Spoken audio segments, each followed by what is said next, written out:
how to add temperature on your Snap. First, open your Snapchat. From here, you can add your Snap.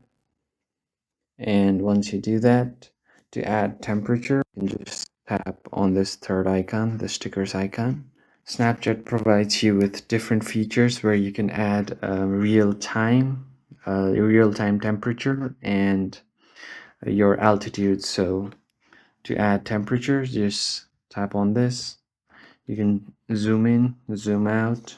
You can tap here to show the weather and temperature. So you can change it to Fahrenheit. So here are many options that you can do.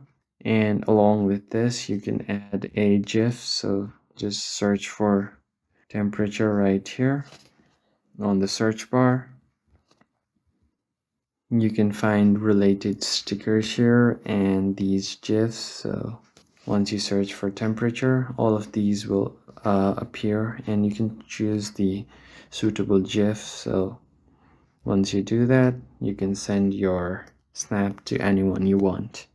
I hope this was helpful. If so, please hit the like button and subscribe to the channel.